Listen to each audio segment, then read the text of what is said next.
that goes through the ordered pairs 4, 2 and negative 3, 16. So just as a reminder, slope is defined as rise over run.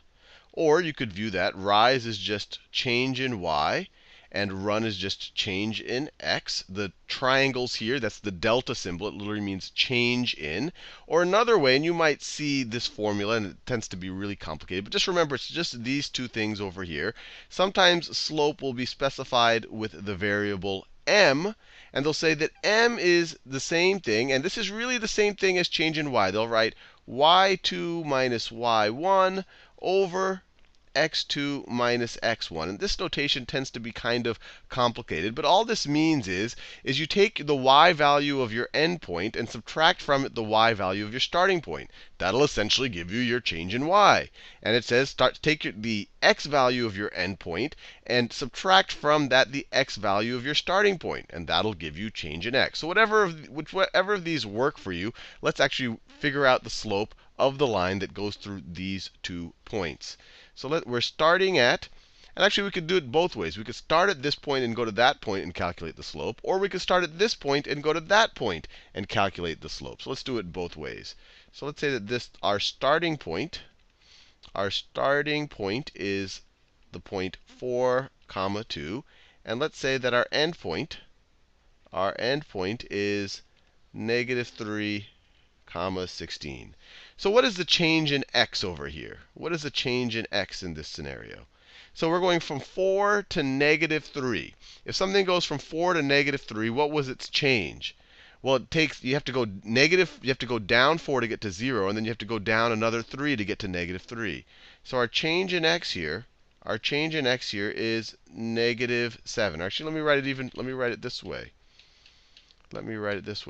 Our change in x is equal to negative 3 minus 4, which is equal to negative 7. If I'm going from 4 to negative 3, I went down by 7. Our change in x is negative 7.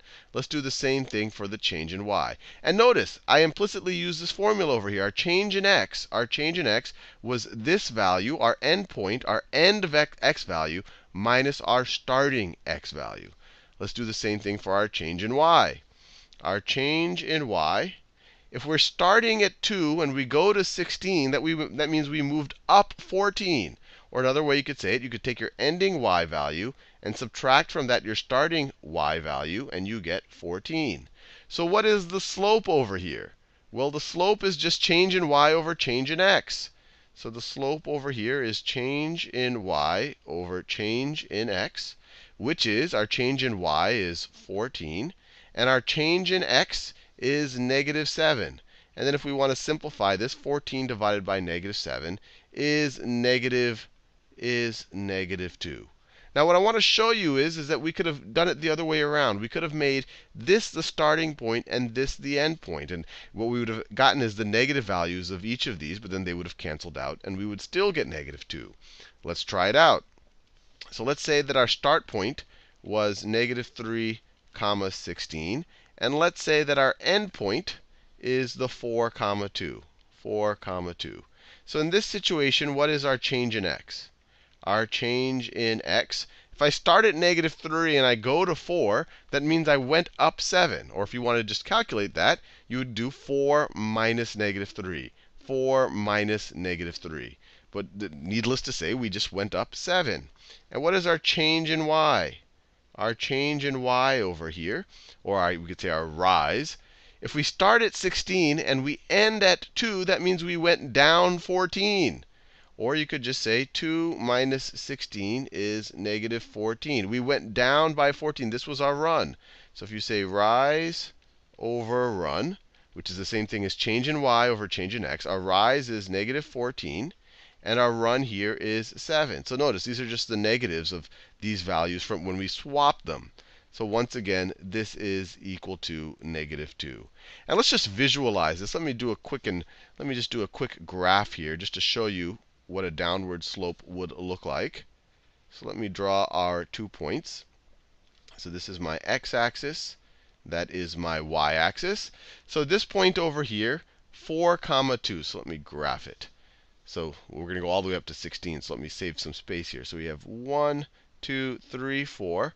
It's 4, comma 1, 2. So 4, comma 2 is right over here. 4, comma 2. Then we have the point negative 3, comma 16. So let me draw that over here. So we have negative 1, 2, 3, and we have to go up 16. So this is 2, 3, 4, 5, 6, 7, 8, 9, 10, 11, 12, 13, 14, 15, 16. So it goes right over here. So this is negative 3, comma 16. Negative 3, comma 16. So the line that goes between them is going to look something like this. Try my best to draw a relatively straight line. That line will keep going. So the line will keep going. So that's my best attempt. And now notice, it's downward sloping. As you increase in x value, the line goes down. It's going from the top left to the bottom right. As x gets bigger, y gets smaller. That's what a downward sloping line looks like. And just to visualize our change in x's and our change in y's that we dealt with here, when we started at 4 and we ended at, or when we started at 4, comma 2 and ended at negative 3, comma 16, that was analogous to starting here and ending over there. And we said our change in x was negative 7. We had to move back. Our run, we had to move in the left direction by 7. That's why it was negative 7. And then we had to move in the y direction. We had to move in the y direction positive 14. So that's why our rise was positive. So it was 14 over negative 7, or negative 2. When we did the other way, we started at this point. We started at this point and then ended at this point. Started at negative 3, 16, and ended at that point. So in that situation, our run was positive 7. And now we had to go down in the y direction, since we switched the starting and the end point. And now we had to go down negative 14. Our run is now positive 7, and our rise is now negative 14. Either way, we got the same slope.